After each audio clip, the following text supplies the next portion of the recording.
Welcome to the Mayo Clinic Ophthalmology Podcast, brought to you by Mayo Clinic. I'm your host, Dr. Andrea Tooley. And I'm Dr. Eric Bothan. We're here to bring you the latest and greatest in ophthalmology, medicine, and more. In today's episode, we are joined by cornea and surface disease expert, Dr. Joanne Shen. Dr. Shen shares her insights for managing dry eye patients, including new and emerging treatments, and walks us through the management of severe surface disease in settings like graft versus host disease. Dr. Joanne Shen is a cornea and anterior segment specialist at the Mayo Clinic in Scottsdale, Arizona, where she also serves as department chair. We're going to be speaking about surface disease today, and she has meaningful leadership roles in that field. She is the director of the Dry Eye Clinic at the Mayo Clinic in Arizona. She's active nationally with the American Academy of Ophthalmology Cornea and Anterior Segment Ophthalmic Technology Assessment Subcommittee, the International Ocular Graft versus Host Consensus Group, and the Tear Film and Ocular Surface Society. Welcome, Dr. Shen. Thank you. It's such an honor to be here with you today. We are so happy to have you here today. You are a cornea anterior segment guru. Take us through kind of how you've developed a niche in dry eye patients, anterior segment patients, kind of how have you developed this specialty practice? You know, certainly when I came to Arizona, I knew I was going to the land of dry eye, but I didn't realize what was going to happen until I showed up. And so when you're at the Mayo Clinic and you're in the desert, then that means you're going to get all these seventh opinion dry eyes. So it became my niche, even though I wasn't really looking for that in particular.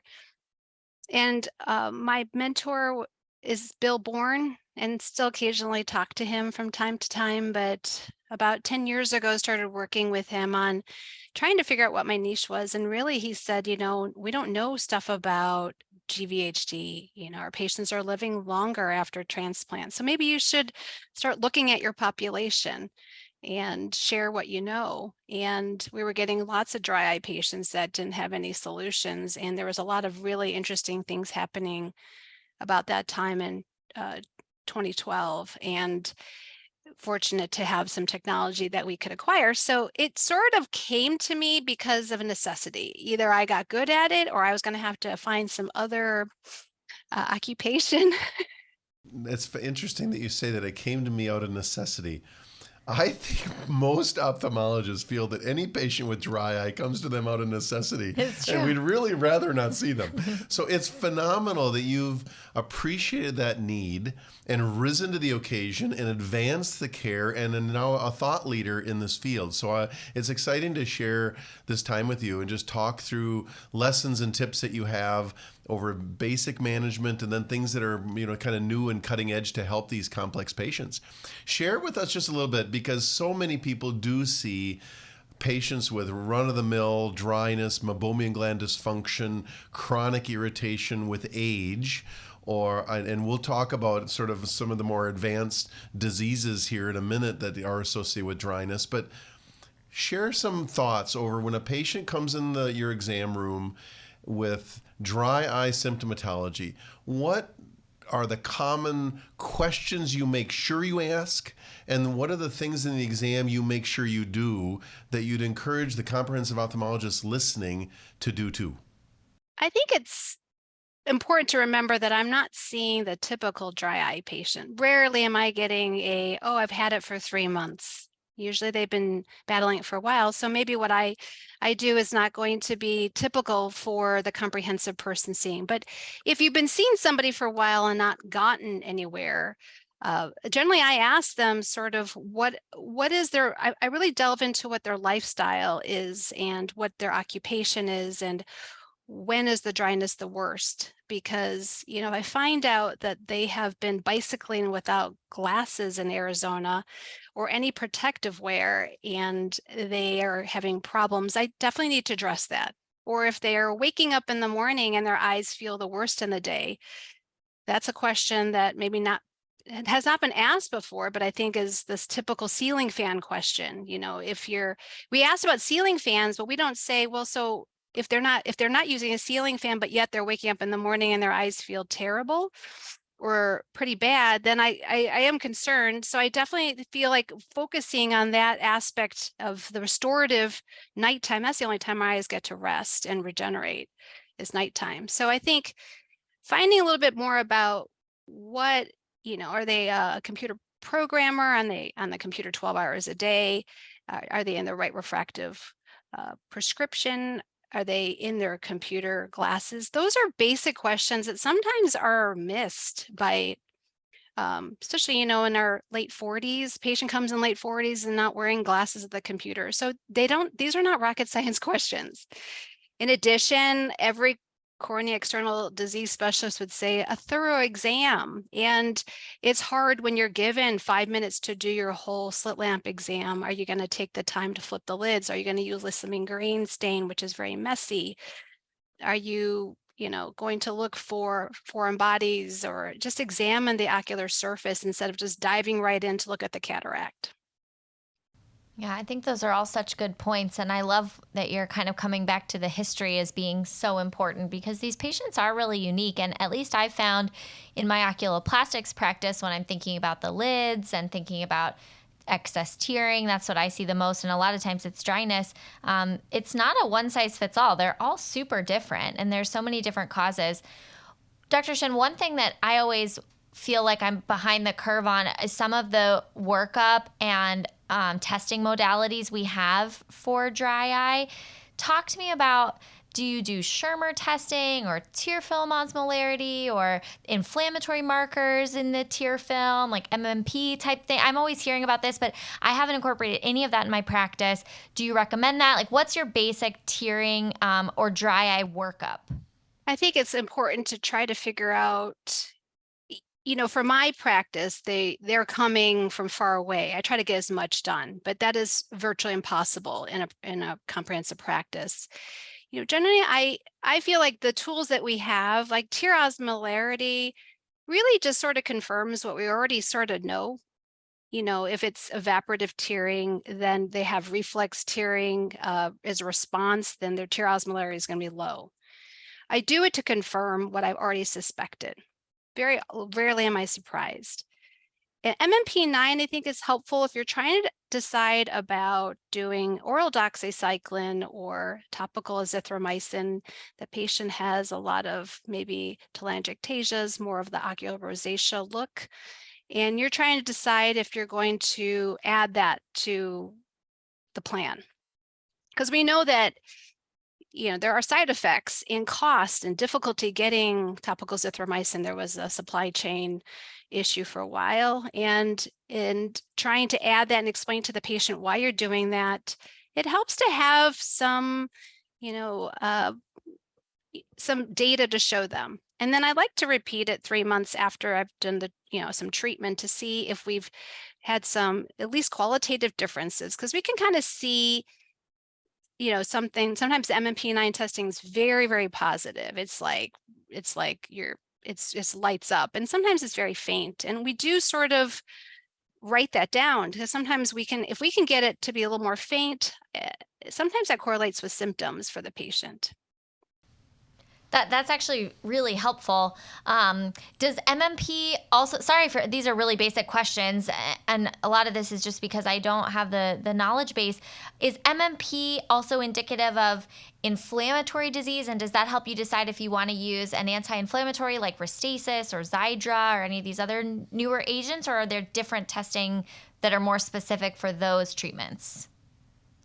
No, and I don't think there's any data that says that this is what you do and this is what has been proven. So right. I want to just preface that whether or not a person decides to use MMP9 in that way, I do think that, yes, the underlying inflammatory etiology for these patients is something you want to look for treatment modalities such as these topical lifitegrast and cyclosporin, and whether or not you decide to incorporate.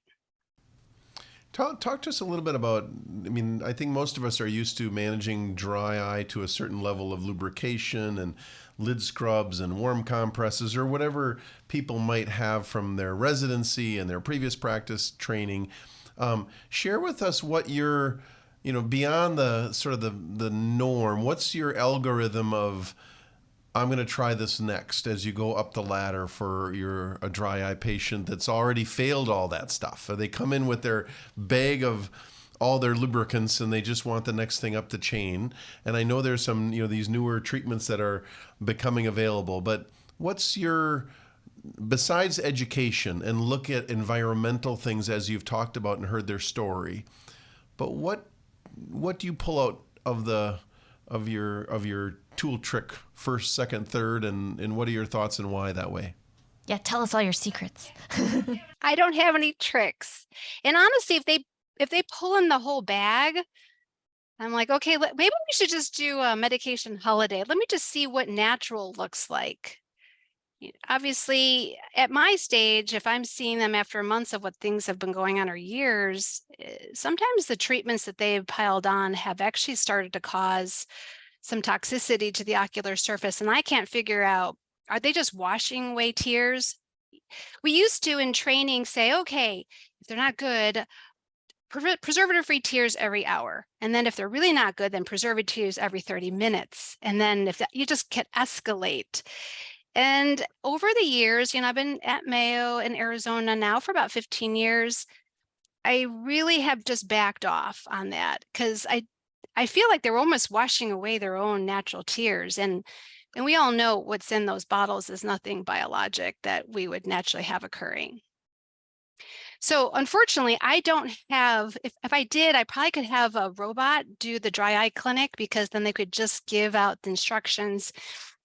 If a patient comes to me and he's in a wheelchair and he's with his wife and I can tell he's not going to be getting up to the shower very often. Someone like that, you have to make it easy. So, I may just say, some OcuSoft lid wipes or something of that variety where it's commercially easy. You don't have to get a patient in the shower. It's kind of messy trying to baby shampoo in a wheelchair.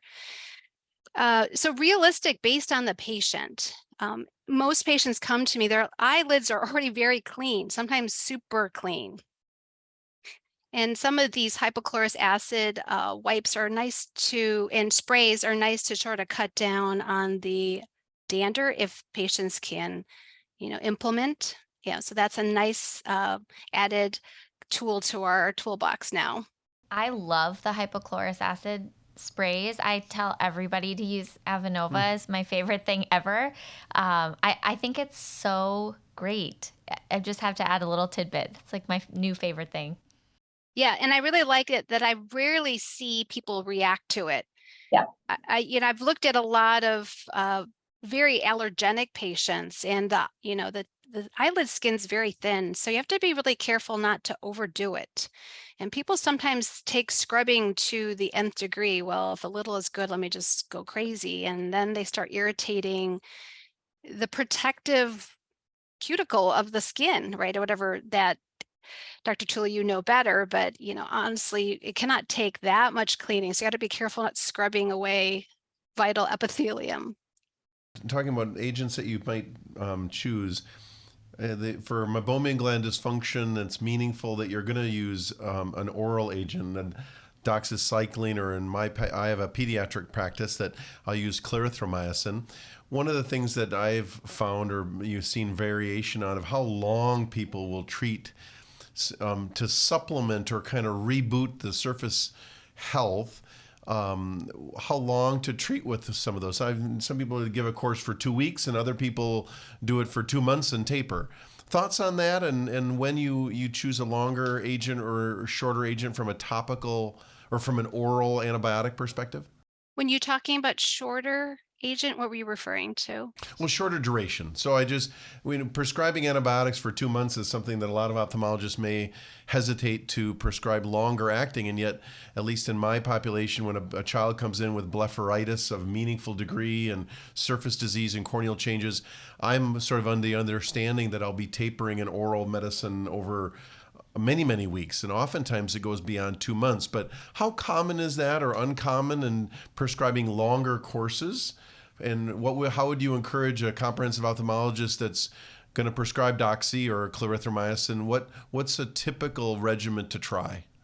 If a patient comes in and they're about average build, my standard dose is like 100 milligrams of doxycycline, and depending on which Hyclate I like, but monohydrate formula is sometimes all that's available to a patient. I think I try either.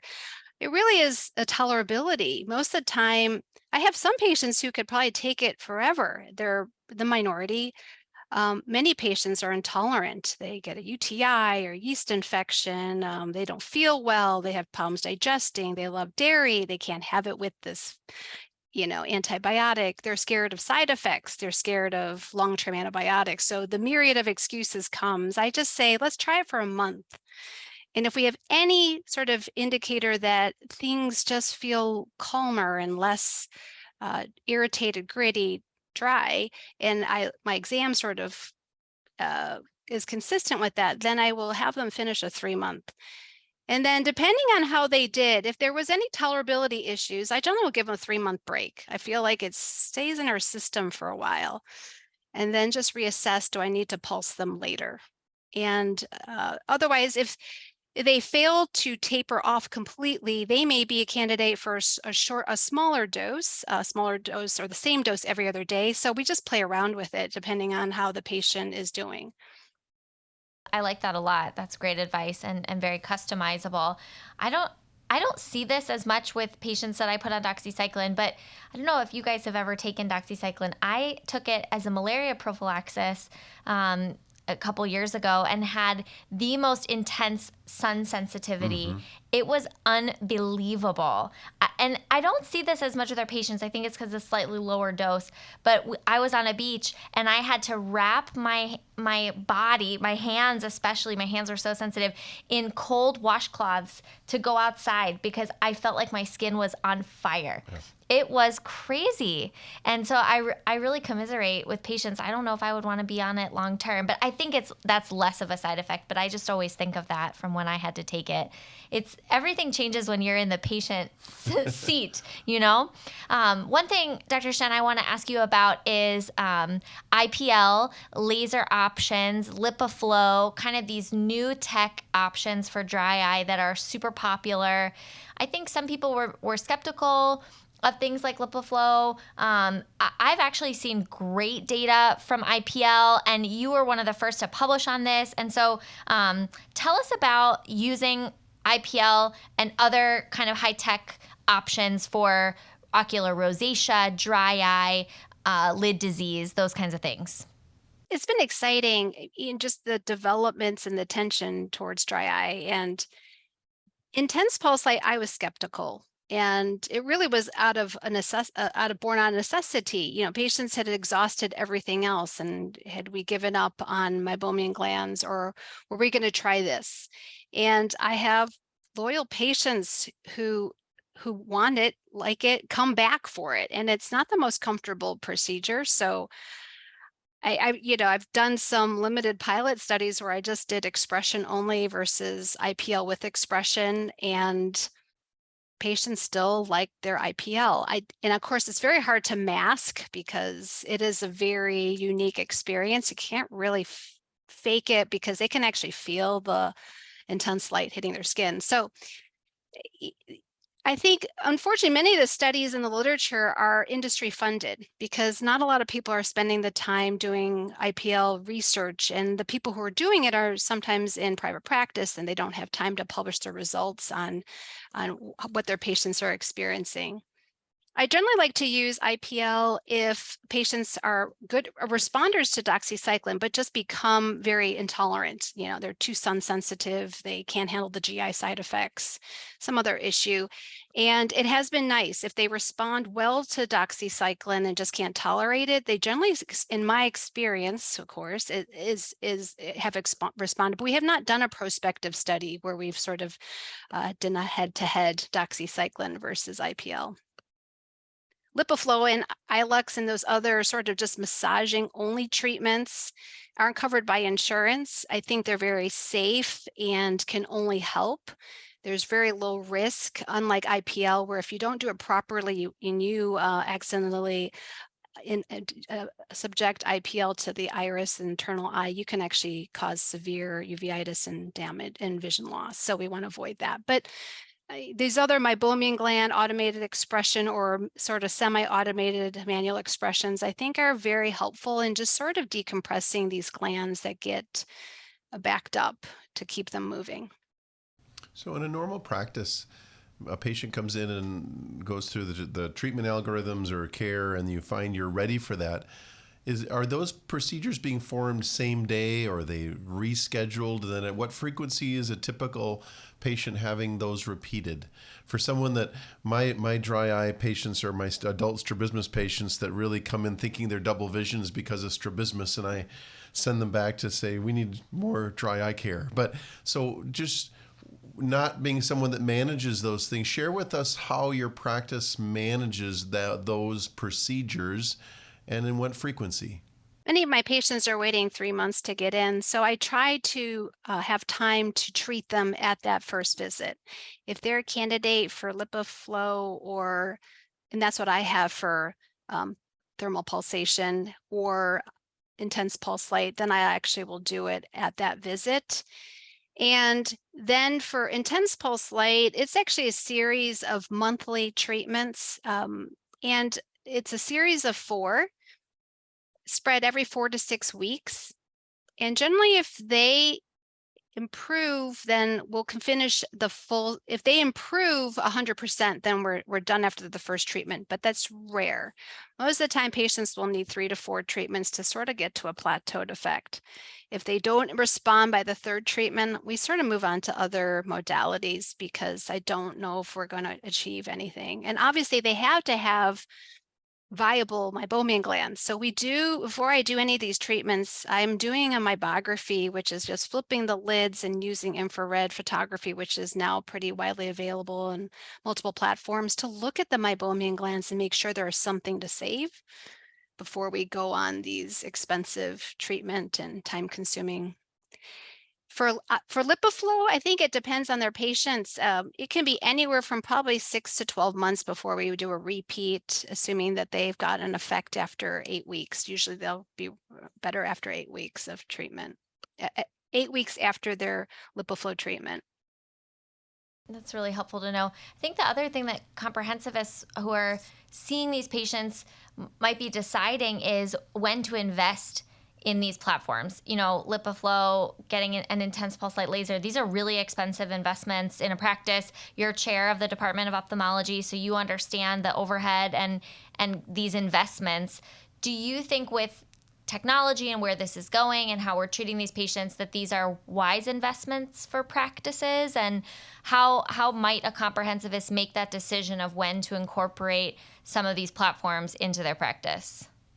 That's a really good question. I mean, some practices have made it so that the provider comes in and puts the actuators in for the LipiFlow and has a technician monitor and then remove them and then have the patient sit for a cornea check just to make sure the cornea is not abraded. But I think you want to offer these services because you feel like it's going to make a difference in helping. You're addressing what your patients are asking for, right? You're not just doing them to make money. I'm sure there's other ways you could sell glasses and make money. You don't necessarily have to embrace this, but if you do decide to do it, then you sort of own all of it. What are you going to do with the ones that don't respond? The ones that are angry that they spent, hundreds to thousands of dollars on LipiFlow. You really have to have an idea of who are you going to partner with for these ones that don't respond and aren't getting better.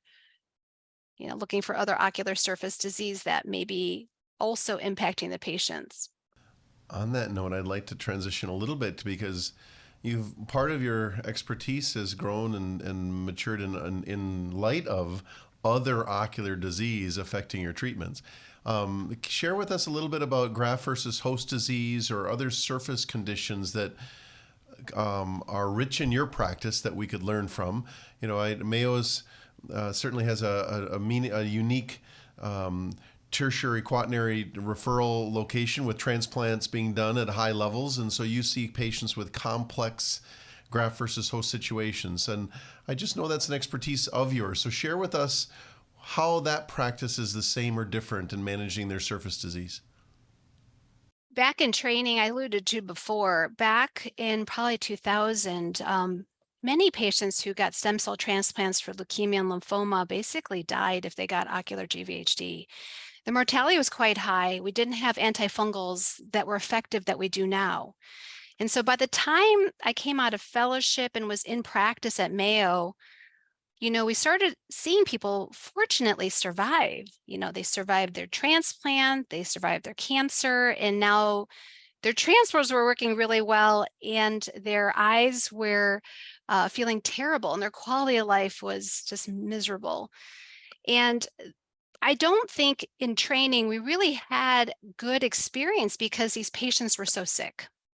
So we didn't, they wouldn't live very many months. And so you never had to get good at this. And I think what I've come to understand is, and what we didn't back then, is that I sort of treat these patients like once they're through their initial GVHD attack, is they're like Stevens-Johnson's patients, not as severe, but quite scarred, quite aqueous deficient. And our group showed that there also meibomian glands were atrophied, and really much of the ocular surface was affected.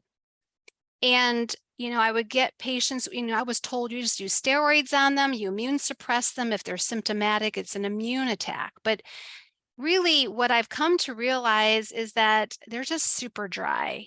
And so now, just like I would with a Sjogren's patient or a Stevens-Johnson's patient who's through the initial phase and now is 3 months out, is really working on rebuilding the ocular surface with the tear film was just missing.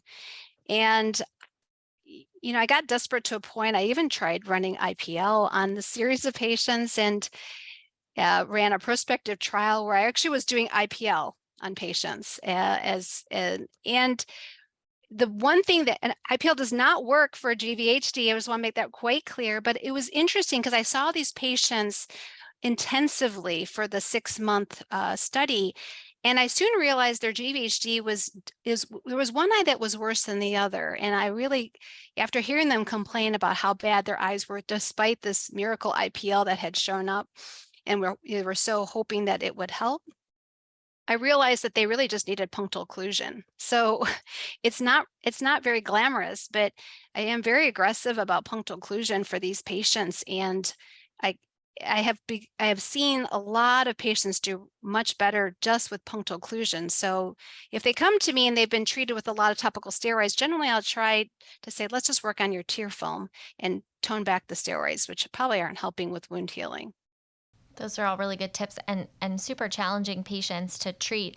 Is there a point where you have to flip to surgical options or anything different? I'm always thinking of this from an oculoplastics standpoint, or when do you need a tarsorrhaphy, or when do you just need to occlude these patients completely to let the surface heal versus just doing medical management? I definitely am very aggressive with medical management, but if you call punctal cautery surgical, I implement that pretty quickly. I'll try plugs first. I use a 3-month dissolvable because I don't want any silicone flange on the ocular surface, rubbing on the already irritated surface. We do autologous serum tears. Moisture chambers are very important to protect the ocular surface. Unfortunately, they're not covered by insurance. And then without scleral lenses, I'm not sure how good of a cornea specialist I would be. I do a lot of combined scleral lenses and moisture chambers just to protect the ocular surface from the Arizona desert. And my goal is to be aggressive so they don't show up with a neurotrophic ulcer, because then that sort of leads to a transplant. And once they've had a transplant, they don't have great feeling, they don't make good tears, and then that's a disaster ready to happen. And I, knock on wood, like to avoid doing tarsorrhaphy on them. So if I can get them into a scleral lens, get their serum tears installed so they can have some tears to substitute what they don't have, I find that these patients are able to go back to work and have productive lives.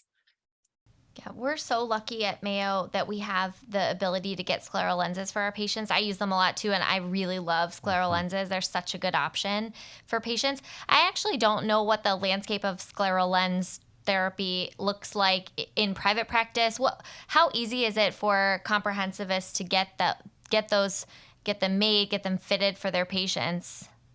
I think 10 years ago it was tough. Now I think the optometry community is definitely learned in the last 10 years. And now, the technology between Pentacam imaging and working with these centers that make the scleral lenses, they just have gotten so good at troubleshooting fits and generally these patients are fairly normal in their fit. You're not dealing with a very abnormal shaped cornea.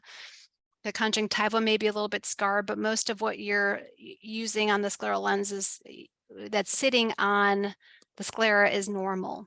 So the community now has a lot more support that I think that most people know who's the regional specialist in their area. Yeah, that's so great. That's such a wonderful option. What do you think about Procera or those other types of options? I don't use those in my practice. I had difficulty having patients tolerate Procera. Yeah.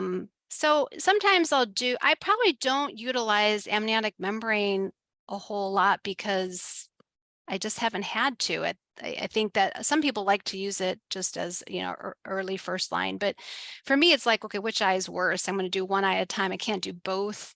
So generally like some of these other modalities first. If they look like they're about to do an ulcer on me, then I will employ that. But I generally will use some of these bandage soft contact lens enabled discs that they have available that are easier to use, easier to store, and tolerate for the patients. Well, this has been wonderfully enlightening and sharing. I think I always like these podcasts that are very tangible, like whether it's a simple punctal plug discussion versus some of these new LipiFlow and what's new on the market and how to incorporate it in practices. Thank you for sharing virtually your expertise with us on a common condition that gets really tough. And we celebrate the expertise you have here at Mayo and the ability to share your voice on our podcast. Agreed. Thank you so much. This was great. You can find all episodes of the Mayo Clinic Ophthalmology Podcast on our website. Thank you for listening, and we definitely look forward to sharing more